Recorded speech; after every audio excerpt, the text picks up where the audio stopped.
Very much. Hello, everybody. I can see that Mr. Trump has a fan following here. I'm kidding. I was wondering, the Trumpian Times, I'm not entirely thrilled about the title, but the organizers have it out there. To me, it seems like it rhymes with Olympian, right. And it seems something almost celebratory. Sure. And I find very little, to celebrate. I almost feel like, I almost feel apologetic. Right. I feel like saying, we are sorry. I don't know whether you feel that way. Yeah. But I want to start by saying, I had not met Vijay before we ran into each other here. But when you won the Pulitzer 4 years ago, I tried reaching you. You were unavailable. But I did write a piece. And when we discussed this yesterday, you said you'd like to see the piece. So I'll just read a paragraph from what I wrote, Sure. So that we can get the discussion rolling.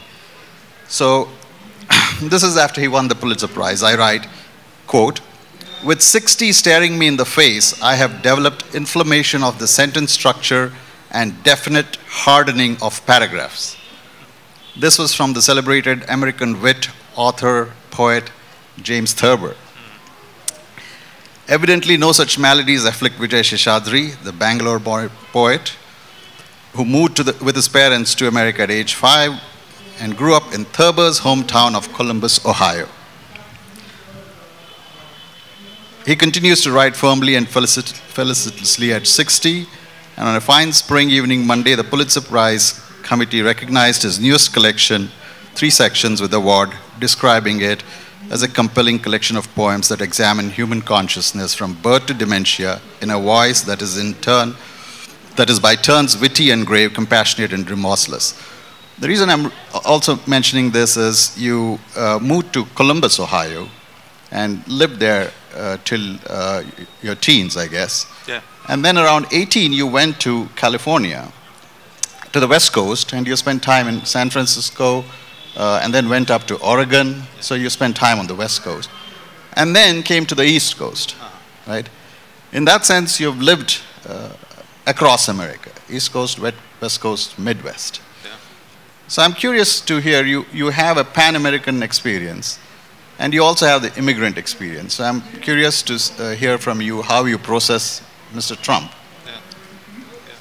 Yeah. Well, I personally...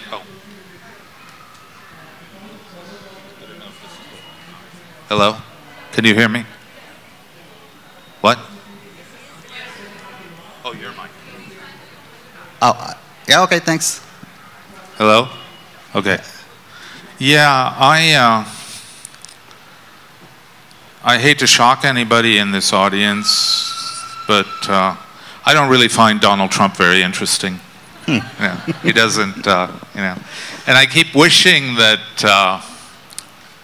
people would pay less and less attention to him, because if you rob him of his oxygen, which is publicity, he might, start gasping for air and leave us all alone. But unfortunately, and Trump himself says that I'm keeping the New York Times alive, right? Mm-hmm. That the New York Times is the failing New York Times is only making money because they're covering me. And there is something to that, right? That the media frenzy is self-perpetuating because it has a market element to it. And I always wish, just stop paying attention to him and stop making me wake up every morning, with Trump on my mind. I mean, when did I wake up in the morning when Obama was president and the first thought in my mind was Barack Obama? I mean, it never happened, right? But with Trump, it happens all the time. And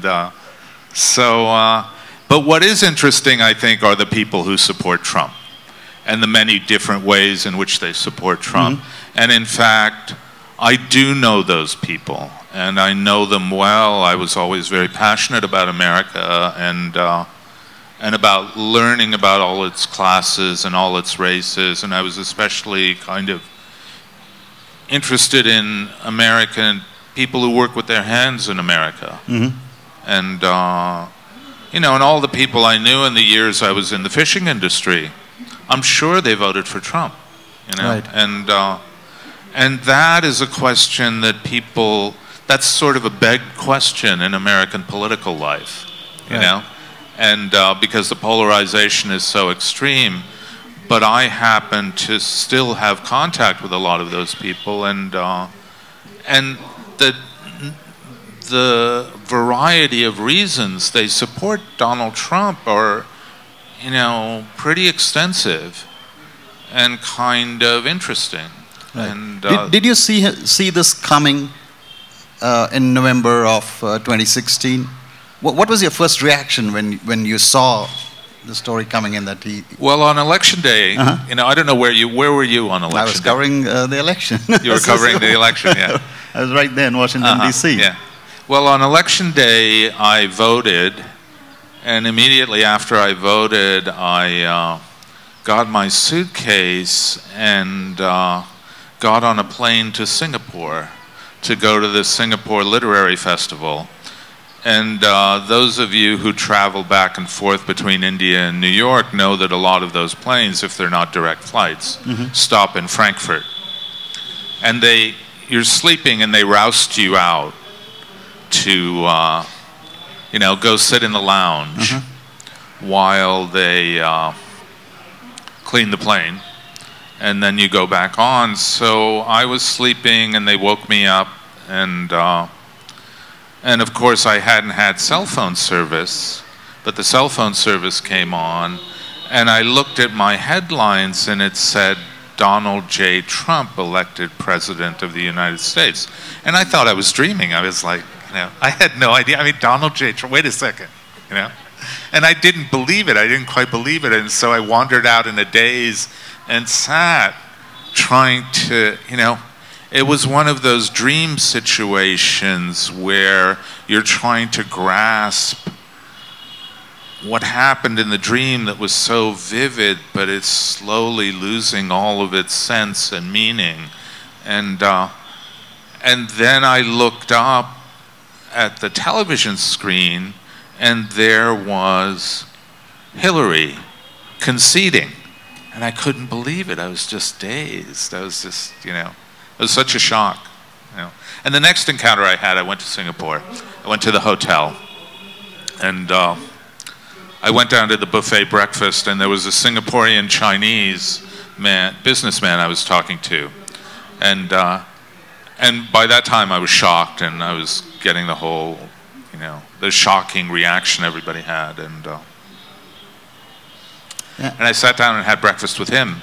And he said, oh, don't worry. Trump is a businessman. He won't do any of the things he says he's going to do. And then he said something very interesting. And this is a Chinese Singaporean. He said, something has to be done about the Chinese.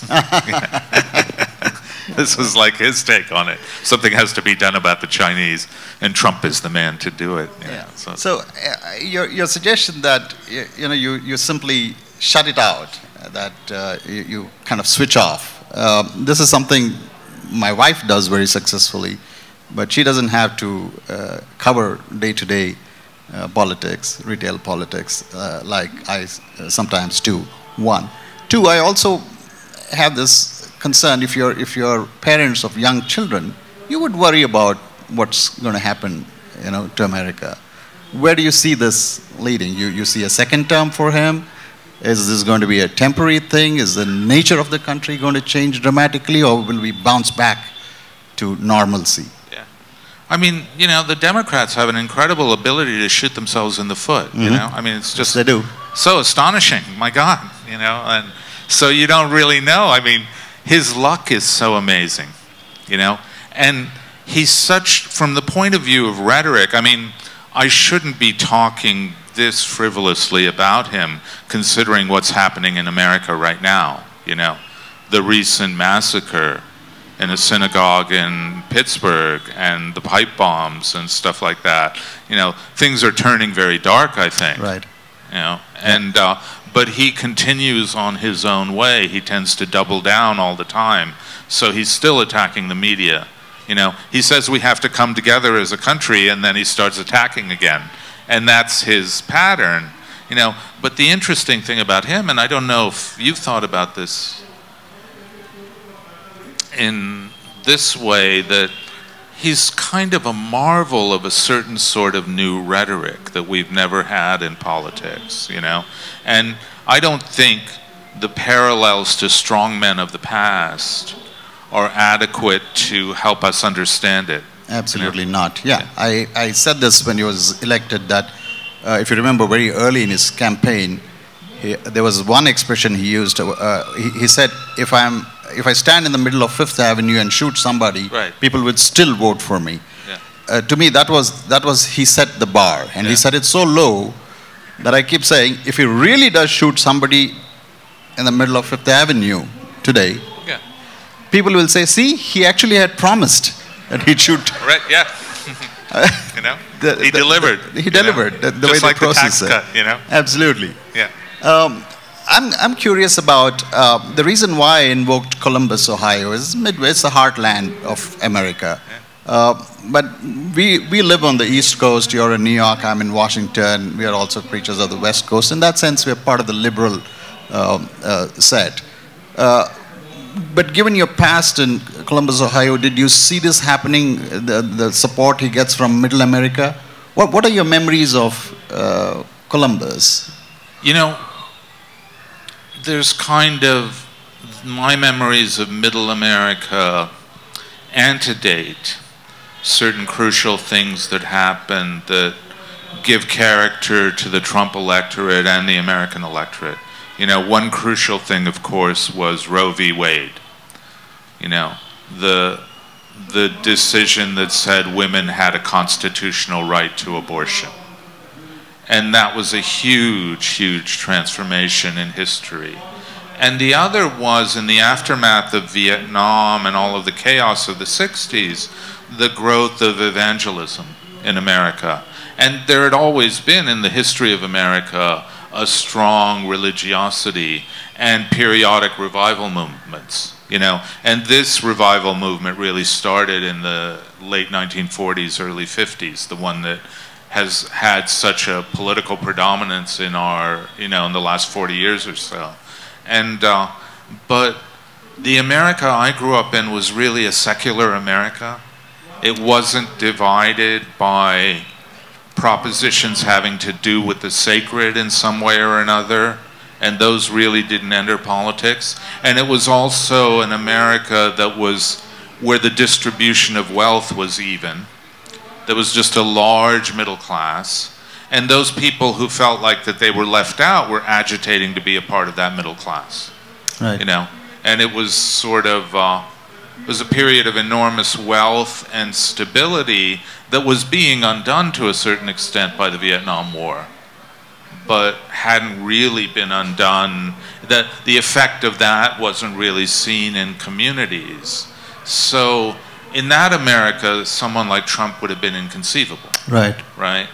And it's only these kind of tensions and disparities, this, you know, growing inequality, that he's been able to, you know, exploit in the way that he has. You know, that he's just sort of, he's a product of something very, very recent and I think sort of new. Right. It's interesting. By the way, Vijay and I discovered that not only are we both from Bangalore, Bangalore born, we literally are sons of this turf. Yeah. He was born and he lived on that side of the railway track. My house, I was born this side. So literally 100, 200 yards apart. Yeah. So in that sense, we are Mannina Maga. I don't know if your Kannada is good enough to understand the expression. No. Son of the soil. Son of the soil. Maga is soil. Maga. But Maga, as we also know, is make America great again. Right. Yeah. So I'm in America we pronounce it MAGA. MAGA, that's right. Yeah. So I'm curious. In the United States, I found a lot of Indian Americans supporting Trump. I find that hard to sort of process. Your immigrant experience would, you know, sort of dictate that you belong more to the liberal, you know, values, you know, progressive, moderate values. At the same time, I also recognize in India itself, Trump has a fairly large constituency, because every time I write something about Trump, which is invariably not very complimentary to him, I get huge amounts of hate mail, which I love. I'm just trying to understand, is this part of the whole rise of the sort of conservative right wing across the world? Why do you think Indian Americans have any reason to support Trump? Yeah, you will be surprised to find that I actually have an answer to that question. You know, I'd love to hear that.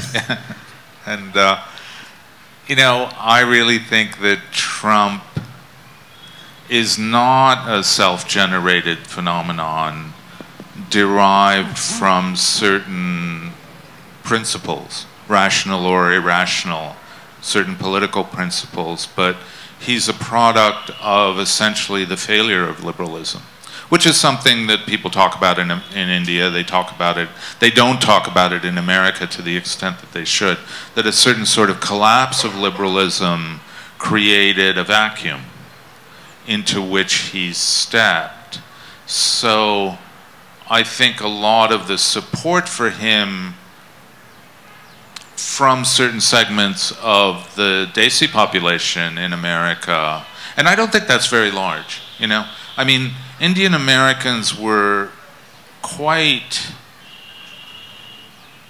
clearly supporters of Obama. Absolutely, 80% you know, plus. 80%. And also there were many white supporters of Obama who voted for Trump because they wouldn't vote for Hillary. Right. You know, because Hillary represented a certain orthodoxy of liberalism and a certain, she also represented the contradictions in liberalism, you know. I mean, the Me Too movement here is so big, but everybody kind of knew that, you know, if the Me Too movement were around in Bill Clinton's day, you know, Bill Clinton would not have, you know, I mean, what would have happened to Bill Clinton then, you know? So, you know, everybody understood those contradictions, and a lot of people were frustrated, you know? I mean, he cobbled together a coalition of the variously frustrated and annoyed, you know, who kind of lashed out in a sort of childish way, I think. And a lot of them are regretting it, but the interesting thing about Donald Trump, and I think it's something everybody should think about, is that once he gets the momentum, he takes it. Yeah. You know, he's a terrific infighter, he's a terrific mover, he has incredible energy, and he doesn't really care about the truth. What he cares about are rhetorical weapons that are very useful. I mean, think about fake news, okay? Right. You know, rhetorically it's so interesting because he means two different things, right? He means that the news is fake because it's false, right? That's one meaning. Another meaning is that the news is fake because it's irrelevant, right? It's not really news. It doesn't rise to the level of the significance of news, so they're just reporting it to get to me. It's really meaningless, right? I also see it as the news is fake because it doesn't suit me, right, or it's not complimentary to me. Right, but he can't say that. Yeah. But he can move from those, you know, and the Kavanaugh hearings were a perfect example, and the Republicans followed him, right? First, you all know what the Kavanaugh hearings are, or most of you do, you know, and, you know, first the Republicans said that this isn't true, that this guy assaulted this girl when they were teenagers, and it isn't true on narrow juridical grounds, and also they tried to discredit her, right? But then she came into the hearings and she proved to be quite plausible. So I think most people, even if they were neutral about it and they saw her testimony, they believed her. You know, I certainly did. You know, and I don't think it was my natural prejudice against Kavanaugh. I think she was convincing and credible in and of herself. And you could just see what that happened. So then the Republicans sort of understood that, and they kind of shifted the argument to say, well, you know, it happened so long ago. You know, there's this great line in Webster's The Duchess of Malfi, the Jacobean play, and the line is, that was in another country, and besides, the wench is dead, you know? And it had to do with a rape that occurred a long time ago. Yeah. And so they shifted. And that was very effective, like a two-pronged thing. They say, oh, you know, he was a teenager, he was drunk. Or they left that implication because they didn't, you know, Right. they didn't admit that he had done it.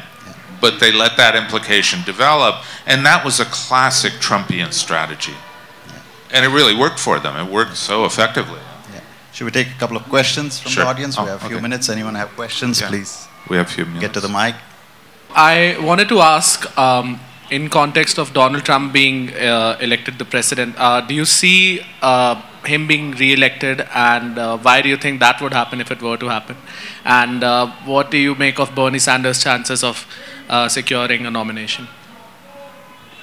Want me to go? The straightforward answer is I don't think he's going to win a second term. But I'll tell you what, after the 2016 election, when the polls, you know, it was incredible. I think the best pollsters and the best pundits are scared of sticking their neck out. Even in this midterm election, I see that everyone's hedging their bets, although the polls clearly show that the Democrats are poised to win the House at least, probably even the Senate. I think people are scared to make any predictions. Yeah, I mean, I'm a Bernie person, and I love Bernie, you know, but I think Bernie's a little old, you know. I mean, I think he actually, if he had been the nominee in 2016, we would see a totally different world, you know. I mean, it's just amazing, you know, and I think he would have beaten Donald Trump handily. I still hold out the hope that Joe Biden will run. Otherwise, you know, if the economy stays strong and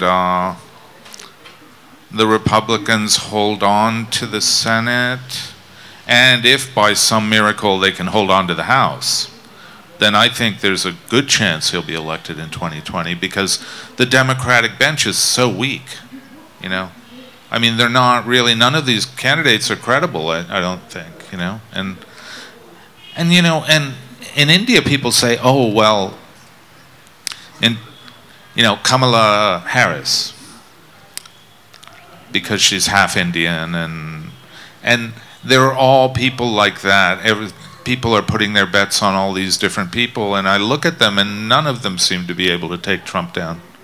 I really can't think about it. And there are these rumors that Hillary is going to run again. And you're going, my God, the Democrats, they just, you know, they seem to be falling apart. It's a little terrifying. Yeah. I was happy to hear that you're saying let's forget about Trump, because we also have an Indian president and nobody worries about him and nobody even thinks about him, because we're really told more to think about Trump than even our own president. I mean, I don't know whether he's vegetarian or not. I don't know whether he drinks or not, and I can't even be allowed to ask because I'm going to be infringing onto right of privacy and RTI and things like that. I was just curious to know, do you think that the presidential system as it is functioning there is going to be influencing Modi and his desire to sort of run a presidential system here? Yeah, I mean, I think a lot of people have made the point that women leaders like Indira or the leaders, or Margaret Thatcher came out of parliamentary systems rather than the kind of presidential system we have in America. And I think, that system that we have is clearly one of the more flawed electoral systems in the world, and has proved itself that way in this past election. With the electoral college, which seems so antique. In the case of both, I think, what is it? Do you remember the statistic that, like, in the last, 6 or 7 presidential elections, the Republican candidate has won the majority vote only once, and that was George Bush in 2004. And yet we've had, George Bush for 8 years, we have Trump for 4 years, and which is a little disturbing about the American system.